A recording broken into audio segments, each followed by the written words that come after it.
I was losing at sports betting for 5 years. I've been winning the last 18 months, and it's only now that I've realized how broken the system actually is. We're Sharper Edge, and we build profitable sports betting models in niche sports, and we've actually created this YouTube channel in order to gain liquidity. If you want to learn more about this, then just click the link in the description. And this is particularly a big deal when it comes to sports betting in the UK. See, when I was losing, the bookies, they loved me. I was getting free bets, all sorts of bonus offers, the lot. But then something magically changed when I started winning. And this obviously hasn't just happened to me. This is going to happen to pretty much everyone who starts winning. The UK gambling market is huge. It generates billions of pounds every year. It's a massive yet sophisticated industry, one that's designed with specific winners and losers in mind. Now in this video, we're not going to be ranting or making wild accusations or anything. I'm just going to show you how sports betting works in the UK. So no matter if you're a recreational or you're a professional, this video should help you navigate the landscape that can sometimes not be totally clear. So let's get into it. Now, the UK has one of, if not the most comprehensive gambling regulatory system in the world. Since 2005, the UK Gambling Commission has overseen everything from casinos, online casinos, to high street sports betting shops. And they're watching pretty eagerly, ready to hand out millions in fines if they see something that's not quite right. In 2019, they actually banned people in the UK from using their credit cards to deposit online. And this makes some sense. You don't want to gamble what you can't afford to lose, right? And they also implemented strict verification procedures, KYC. And this is why you have to now upload your driver's license or your passport, any sort of identification document every time now you want to use a new sportsbook. Now, these measures were implemented with player safety in mind. But what's happened is that they now treat every single customer as if everybody's vulnerable. But there is some reasoning behind all this regulation, especially over recent years with the rise in iGaming just going completely crazy. There are all sorts of products and games just being advertised, not just online, but all over TV, ads everywhere on websites. And these games are all designed for rapid play, so you could actually end up losing hundreds, if not thousands of pounds pretty quickly. But in contrast, sports betting is a lot more slower paced. There's a natural limit on how much you can bet at a time because the sports only happen at certain fixed times. And the risk profiles of people who bet on sports are completely different to those who play these iGaming and online slot stuff, which is something that the regulators don't really pay that much attention to. And so what we have is a dual system. We have strong protection measures for high-risk products that are then also being applied to lower-risk activities, which brings us to the responsible gambling paradox. When the fun stops. You've all seen these adverts, right? Now, obviously, there's a good reason behind this. Promoting safer gambling is a good thing. The problem isn't that safer gambling exists, it's how it's implemented and which products get the most scrutiny. For example, with casino games and online slots and stuff like that, these have built-in predefined house edges, which means that in the long run, the house is obviously going to win. But it also means in the short term that you can end up losing large amounts of money quickly. But sports betting is completely different. Time is a big factor to consider. You can't just keep spinning the wheel until you're broke. You at least have to wait for the next match or the next race to begin. But to the UK Gambling Commission, it doesn't matter that these differences exist. The same checks, the same responsible gambling message applies to everyone, no matter if you want to bet on the local soccer game, if you're betting on NBA, or if you want to spend your life playing the slots. And this is where the paradox is created. These operators simultaneously promote responsible gambling, yet all the while optimize their products for these quick wins, high dopamine release games, where you can end up losing thousands and thousands of pounds in a matter of moments. Plus, these affordability thresholds seem to be remarkably low. It seems like if you just lose around £100 over the course of a month from betting on the sports, then you're going to get a soft check reminder from these operators to be are you losing too much money? Are you spending too much? And God forbid, if you hit £500 loss, this could trigger the operators to do some more enhanced due diligence. So you end up having to send over bank statements and proof of income, etc. And as a result, it's created a culture where ordinary sports people, you don't even have to be a professional.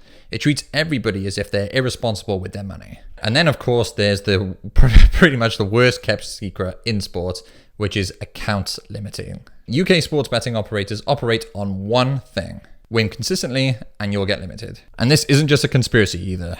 According to a report, nearly 45% of all sports bettors have encountered some sort of account limiting at one stage during their life. So this means it doesn't happen to just professional sports bettors or syndicate groups. And the limitation tactics can come in a variety of forms. First comes the outright stake restriction. Suddenly you can only bet a fraction of what you could previously. And then there's the delayed bet acceptance, or this bet needs to be reviewed by a trader. You place a bet at the advertised odds, but then there's mysterious processing period. The odds shift or change completely depending on what you bet on. Or a trader might just completely refuse to take your bet whatsoever. And then finally, if you keep winning, there's the nuclear option where they'll just ban your account. You'll get an email or a pop-up when you sign into your account, and it will come up and say, "We're sorry, but we have closed your account. This decision is final." And unfortunately, from a legal perspective, there's not much we can really do. Bookmakers in the UK can refuse to accept a bet for any reason that they deem necessary or reasonable. And it's all completely legal. If they think that you're going to be a winner in the long run, then unfortunately, they have no obligation to take your business. Which means that the bottom line is that the UK has generated an ecosystem where winners are removed and losers are promoted. The bookies don't want skilled people winning lots of money. They want to encourage people who are going to lose in the long run. Now, the obvious thing to do here is to think, wait, why would I want to then bet on a UK bookmaker if they're just going to ban me or limit me, whatever? Shouldn't I try to do some research and find a bookmaker that won't actually limit me? Well, unfortunately, that sounds all well and good, but the UK has some of the toughest geo restrictions on sports betting in the world. Want to use Pinnacle, the bookmaker that's renowned for accepting winners with really good odds? Sorry, they don't accept UK customers. Thinking about using BetOnline or Bookmaker, where the limits are higher and the odds are better as well? Well, they also don't have UK licenses. And like Pinnacle, they'll geo-restrict you because you're in the UK. Which means, unfortunately, that UK players are most likely required to bet on square books. And these are operators with higher margins, worse odds, and their entire betting system is catered for the losing players. Now, UK bettors do have the benefit of using sports betting exchanges like Matchbook or Betfair. And using these platforms, you don't actually bet against the house, you bet against other people. But even then, there are some issues. The first issue is liquidity. If you try and bet on sports that aren't the top dog sports, like the NFL, NBA, EPL soccer, then you're just going to find pathetically small amount of money that you can actually bet. Another thing you may not know is that exchanges face a double tax burden as well. In the UK, the casino or the sportsbook will pay the tax for you. This is why winnings in the UK are tax-free.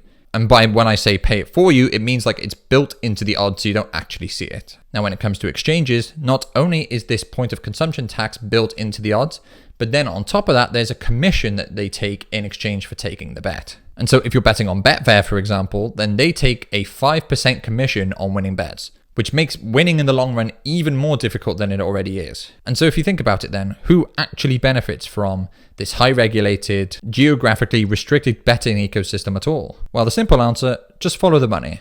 And that money always leads back to the UK Treasury. In the 2022-2023 tax year, the UK government collected over £3 billion in tax duty. And because it's paid by these operators, then it means that, as we said earlier, winnings in the UK are tax-free, which is a lot different to how it's treated in the US and also in Europe.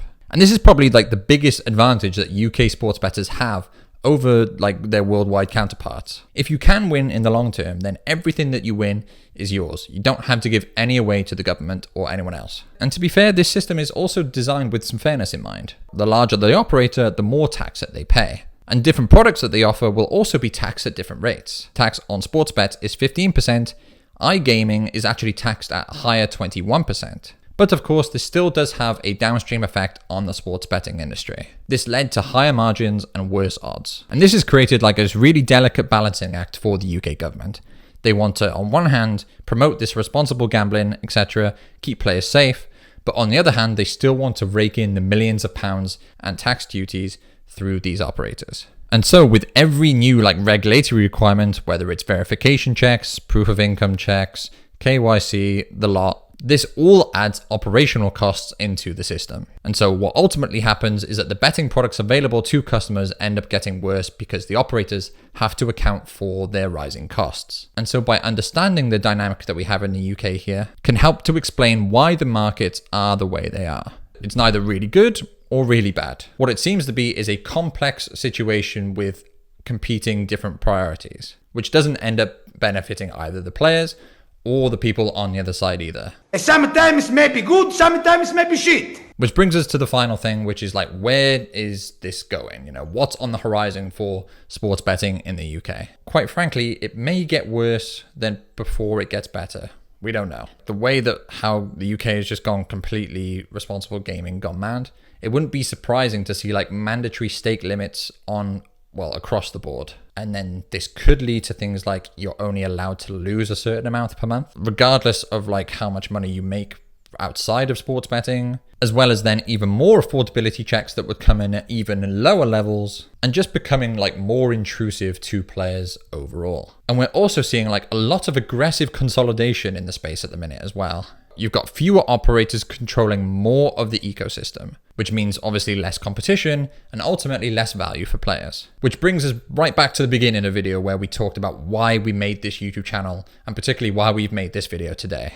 We're aiming to connect with people who can get a lot of money down in niche sports that we've built huge edges in, while at the same time sharing our models and helping people take advantage of what is, at the minute, this huge opportunity in sports betting. If you're interested to learn more about our mission and want to start actually making profitable sports right now, then click the link in the description and we'll see you inside.